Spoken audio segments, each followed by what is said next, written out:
He will reply, traveling has shaped my personality. Please help me welcome with a VSAI enthusiasm, Dr. Stephen Wagner. There we go. Woohoo. Welcome, welcome. Thank you very much. Let's start. Got a black box, and let's take science out of this black box, right? So what is inside? What's science all about? You see, as you have heard, I'm a geographer, so I love traveling around the world. This is what I am, who I am. Traveling shaped my personality, right? But there's more inside this black box. Let's see, and it's a bit of noisy right now. You will wonder why. Oh, there's some soil coming out, and you wonder why is it in plastic? Well, soil scientists work to collect soils in plastic. Let's have a look here. Can you see that? Now you can see it, and I can even feel it because I touch it, and I can smell it. Ah, it's like nature, isn't it? So I can, okay, can you even hear it? Can you hear the soil? It's like the sound of music in soils and in nature. It's so fantastic, but every soil is different. Let's have a look. There's more coming out of the black box. More soil.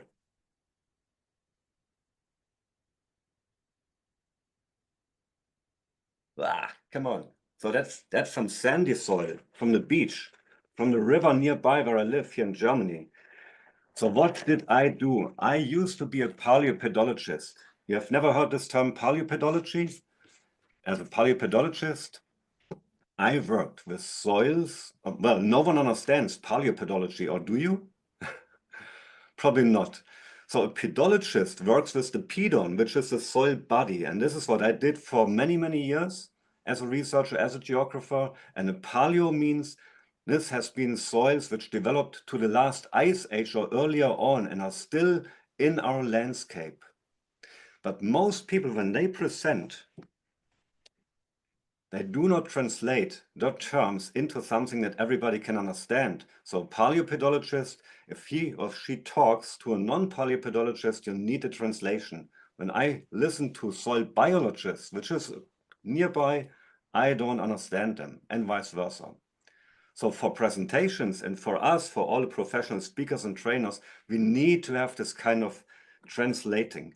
So to take the science out of the black box and into the lives and hearts of our audiences, right? So for the next 3 hours, I will talk about soil. Well, no, just kidding. It's not for the next 3 hours. How can you summarize a talk of 3 hours or of 1 hour into just 3 minutes? That's what I mean with the science pitch. You know the elevator pitch, but a science pitch is for scientists and researchers, but also for experts like you and me in our subject. So we will talk about the science pitch for the next 30 minutes or so. So if you want to become an even better speaker than you already are, how can you use this? How can you use your stories? How can you use your content for your target audience? Probably include all 5 senses. You have seen it. You have seen the soil. I could even smell the soil. You can imagine how it smells. I could touch the soil. You could even hear the soil. And well, you can even taste the soil. So I invented a new ice cream, soft soil. If you want to try it, this is your way to try soft soil, the sandy soft soil or the clayey soft soil, whatever. So include all 5 senses in your speech, because the more senses you include, the more your audience will remember about your talk. So this is the most successful speeches. And what we all know is storytelling. Who of you has heard the term storytelling? I think there are quite a few who know what storytelling means. So you may have heard about the hero's journey with 12 or 18 elements, but we can summarize that in a very easy structure. So what you can do, use a very simple storytelling structure. And here is the PowerPoint. I will share a bit of information to you about this. So here we are, the Virtual Speakers Association. And this is the so-called narrative spectrum. Sounds a bit scientific, doesn't it? So for the narrative spectrum, see if we can get him back here. Once in a while. There he is. Okay, Stephen, do we have you? yeah, sorry, I don't know what happened for the connection, It but happened. let's All continue good. anyway. Keep going. That's Yeah. what we do. So you have seen, or do you still see the slides? Probably not. No, go ahead and put it back up. Perfect. Okay. Here we are. Here we go. Okay, Randy Olson, he invented the so-called narrative spectrum, which sounds a bit scientific, and you see boring, confusing, interesting speeches. When I started as a PhD student, my speech was like, I wanted to present everything I did within 6 months as a researcher. So I showed one thing and one more thing and one more element about soil and one more, and you see the picture becomes blurry because the audience doesn't understand anymore. Yeah. So at the end, I had lots of and I was lost, and the audience was also lost. They felt like, what's this guy actually talking about? What's the point? I didn't connect my results. So the boring stuff is an and structure. And this is what many people do, me, myself included, when I started my science career. It's really boring, isn't it? But some people do it in a different way. I could also tell about my soils, like I've got one result. Despite of that, there is something else. However, we have a surprising result, something else. Yet at the same time, we don't get the whole picture. So despite, however, yet. And this is kind of a confusing structure. Yes, we need in a story, we need twists, we need ups and downs. But too many, and your audience gets lost either, once again. So what is the right structure here? It's the and but therefore. It's the interesting structure. That's what you can do. What I did in a later speech, and this is what we can learn in a very simple storytelling structure. You got one element in your story and another one. You connect both of them together into one story. Now you know the story needs a twist. So that's the but, that's the surprise, that's something unexpected, maybe a crisis you include in your storyline. And then at the end, the outcome, whether you are a scientist or a speaker or whatever you do in your business, you find a new level of knowledge. It's called a therefore. That's the outcome, the conclusion. So really, you are at a higher level later on in your speech. And but therefore. This is the very simple storytelling structure. You can use it for any speech. And even if you structure your speech into different sections, you can use the and but therefore for the first part, for the second, and for the third part if you want to.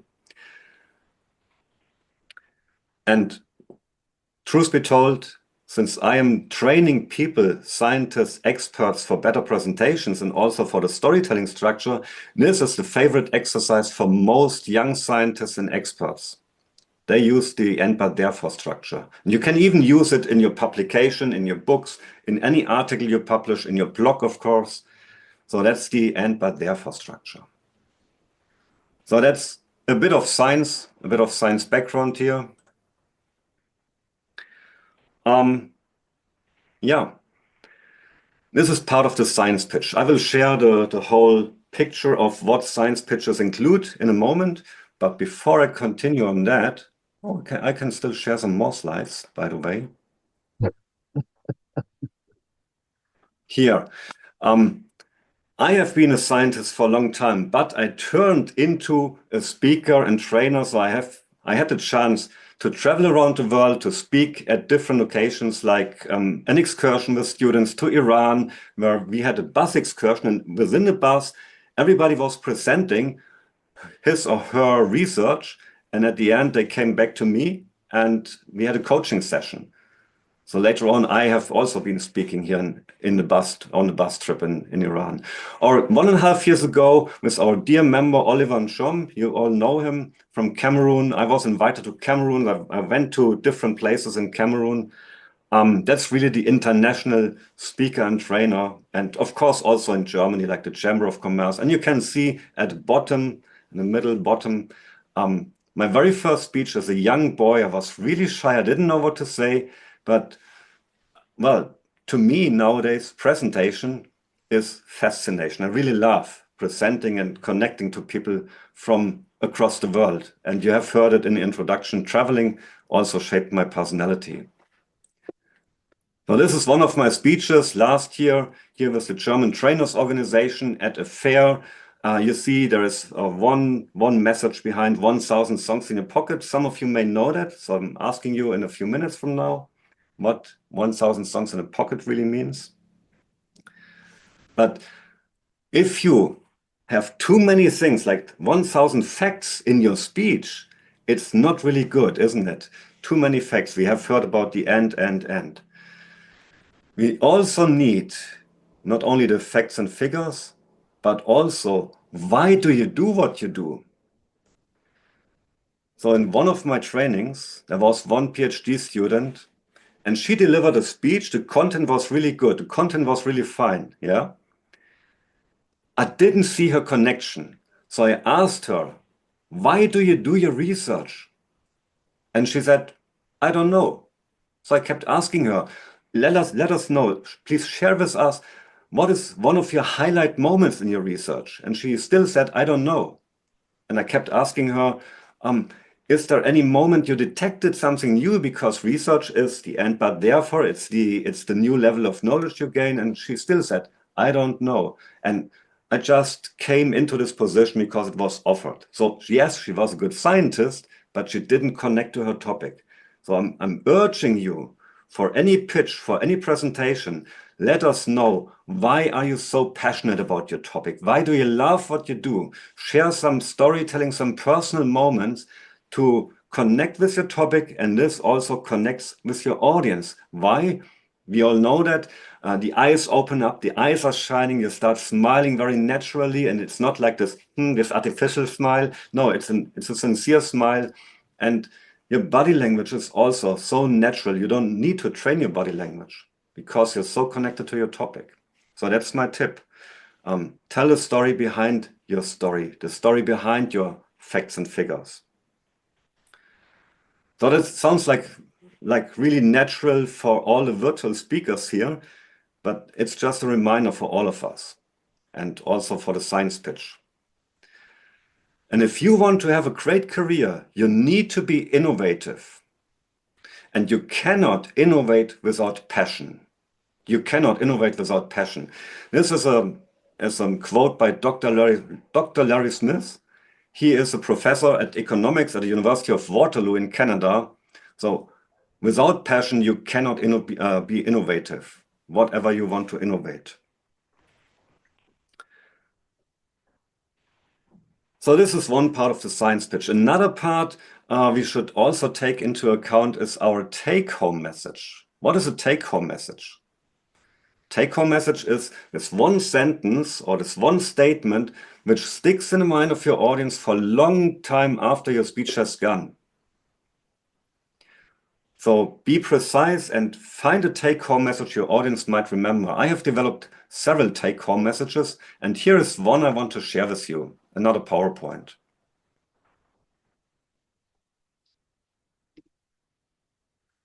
Perspectives of climate policy, the potential role of climate policy agreements for the Millennium Development Goals, and realistic transport policy measures to mitigate and slow down climate change. Now everything is clear to you, isn't it? All information is included.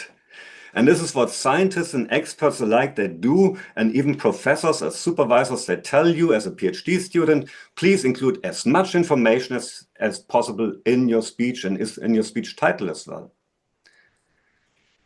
I recommend to reduce this information. What's the basic information? Do you have any idea to summarize this message in 5 words only? You can open your microphone. Please let us know any ideas, 2 or 3 ideas, how you can summarize it. Anybody? Would like to summarize that.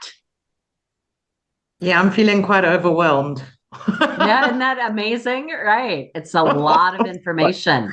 5 words or less, ladies. 5 words or less. Mitigate, Come on. slow down climate change. The last words. There we go. Yeah. Yes, yes, Ah.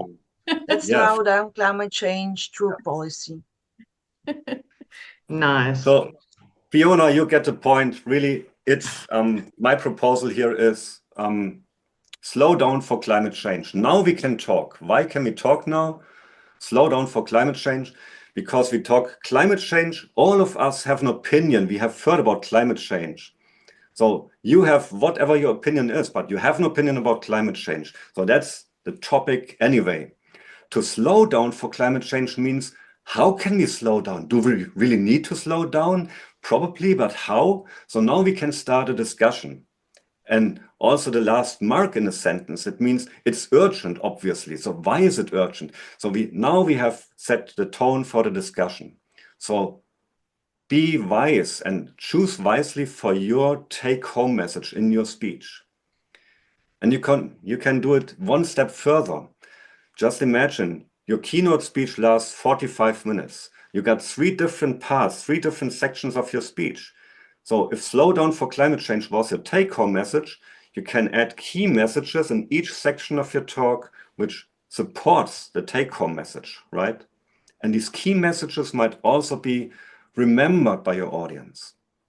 The master in this was, many years ago, Steve Jobs. Just listen to his Stanford commencement address. I recommend you, if you do not have seen the speech, just listen to it, because there are so many great key messages into the Stanford commencement address. What I will remember forever is that at the end, if you haven't keep up for looking, keep looking, don't settle, and do what you're passionate about. Right. Now there are some other take-home messages I want to share with you. Maybe you know them. You may know some of them.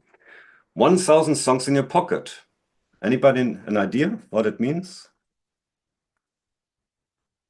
Steve 1,000 Jobs. songs in your Steve Jobs. Steve Jobs, yes. Right, the iPhone.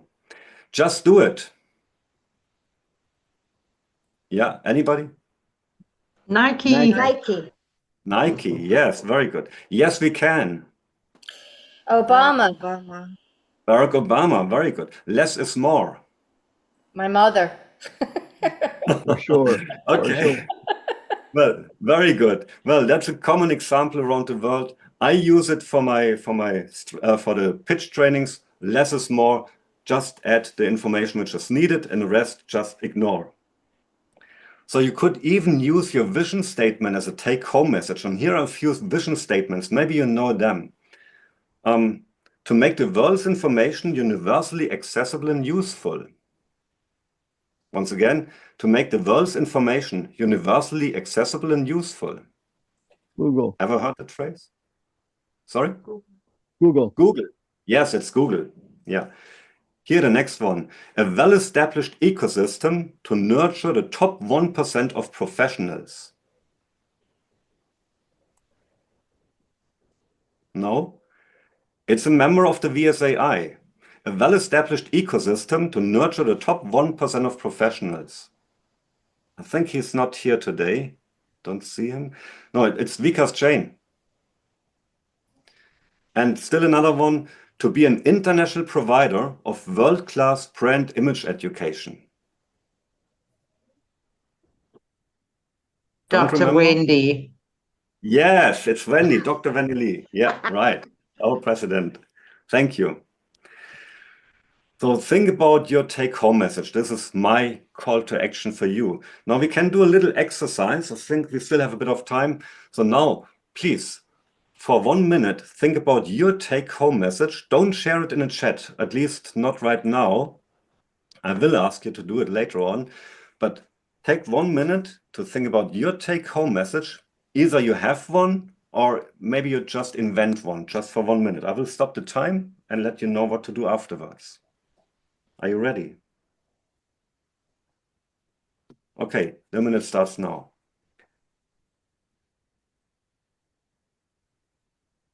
Could be your take-home message, your slogan, something you already used in past speeches.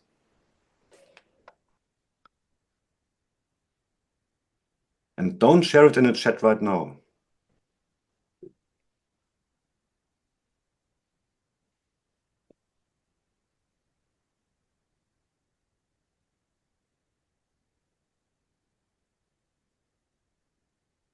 We're halfway through.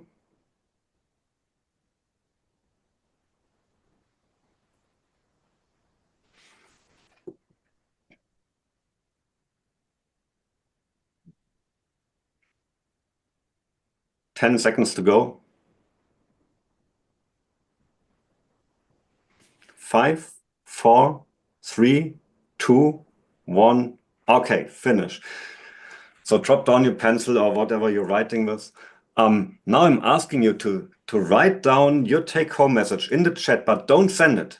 Just type it into the chat without sending it, right? Take your time, and once again, I will set the countdown in a moment. Type it in the chat without sending.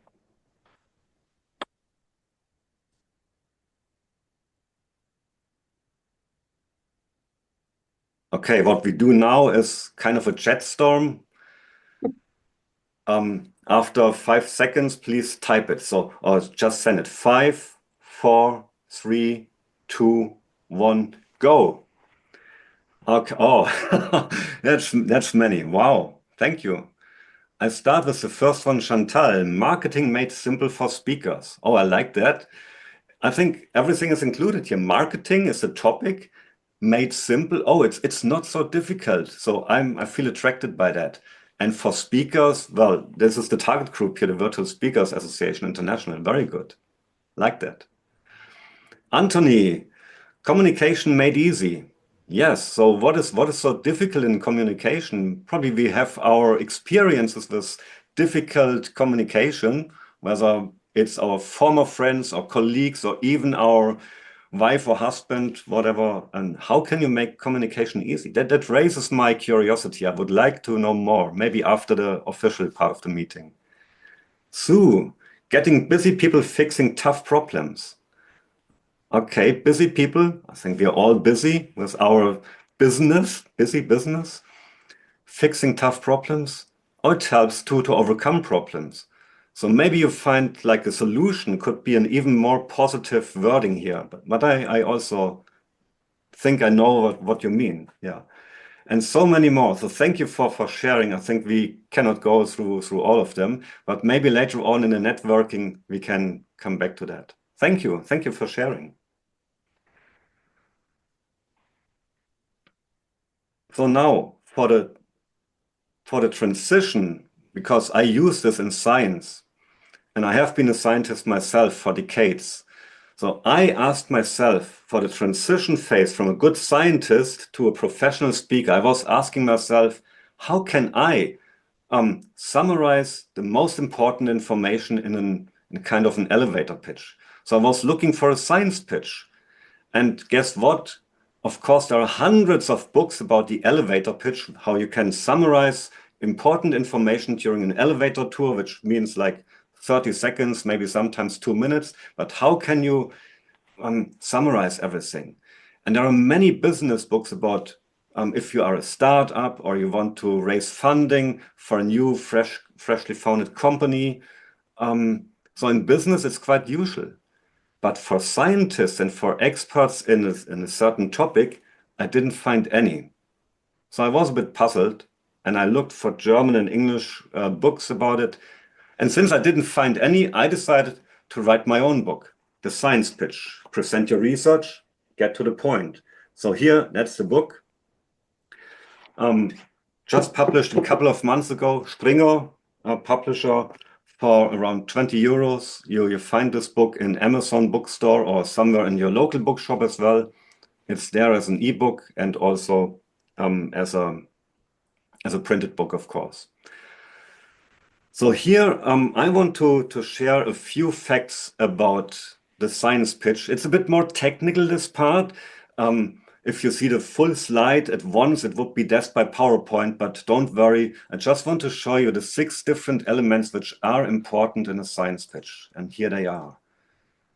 We do not need to slow down for climate change anymore, but here we are. You find it's called the esprit of your project. Esprit is just an acronym for 6 different items in a science pitch. The E in the science pitch or in the canvas is your expertise. That means everything about your personality which adds as a value to your target group in your science pitch presentation. So in my case, I could add, like, can you see the slide actually? Yes, all right, because, right, here we are. So, for example, speaking at international conferences since 1998, I'm a member of the VSAI and an ambassador. I'm in a mastermind with professional speakers as well, all these things. So these are a few items I can add to my science pitch canvas. I do not necessarily need to include all this information in one science pitch of 3 minutes or even less, but it's just a pre-selection first. The second part is then the storyline, the structure of your talk. So the storyline, you have seen the and but therefore structure, yes? So that's one item here in the storyline.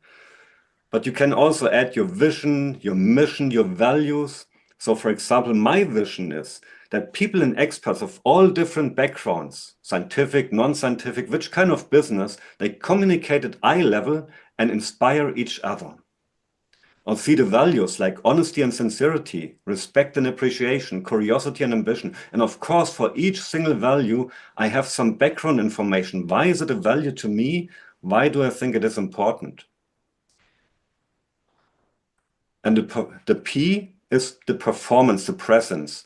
It's not about the content in your speech, but more about the setup of your stage, whether it's an online stage like here or the real stage in the real world. Here, in my case, I want to speak from the heart and allow emotions combined with facts and figures on my stage. Or I call myself the blue guy in a blue sky. Why? Because I love blue colors, and on most stages I use some kind of bluish. Yeah. Maybe you even think about, do you have a hand microphone? Do you use a headset or no microphone at all? How is your whole setting, your arrangement? This is also something to be included in your talk. Next part is the R, is the relevance or the significance of your work, of your project. So what does that mean? In my case here, communication needs understanding in science and business worldwide. Or you also need an investment in speaking, in training sessions, in coaching, maybe even in keynote speeches, that you are booked as a keynote speaker. And this is also an investment because your speech is relevant for your target audience, ideally. Part 5 is the I, is the innovative part, of course. In most science pitch competitions, as I can see it, for example, in Berlin, in Germany, we have the World Championship of Science Pitches here, the Falling Walls Lab. Every year in November, there's one day of science pitch contest, and the innovative part is the most important in this kind of setting. So your unique selling proposition you should highlight here. For example, my USP obviously is the science pitch, this book. It's the esprit in just 3 minutes. It's also science pitch competitions. But now think about your innovation. Probably all of us are more or less innovative, and you can highlight this in your short presentation. Last but not least, the take-home message. We have worked on that, so you already know what a take-home message is. Here are some of mine. Less is more, presentation is fascination, present with power to the point, or I take science out of the black box. So after this, that's my PowerPoint slide. Let's come back. And let's conclude the whole speech, and I'm open for your questions or for discussions for the next few minutes. Let me close my speech with a few lines, and I asked what I did. I copy-pasted the text, the announcement of this session today. I copy-pasted to Perplexity.ai, the artificial intelligence. And I asked Perplexity, please write a poem out of this. And I changed this poem slightly in a few words, but here is my final message to you. You cannot innovate without passion. A fire that burns, a heart in action. Combine it with clarity and insight to make complex ideas shine a new light. Let's take science out of the black box and turn it into a story that unlocks with passion and precision, like education, because presentation is fascination. Wow. Thank you very much. Very, very nice. How about some VSAI appreciation for Dr. Stephen? Super. And what a neat way to bring that together with AI support. Dr. Stephen, we have a question. Do you have just a moment to, if you've got the slide available of boring to confusing, do you have that handy, or is that something we could provide out? We had a couple of questions that came at me about that. And then while you're doing that, are there other questions from our group today? Things that are on your mind that Stephen could help with?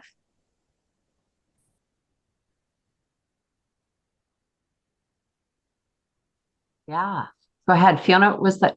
Yeah. Yes, it was me.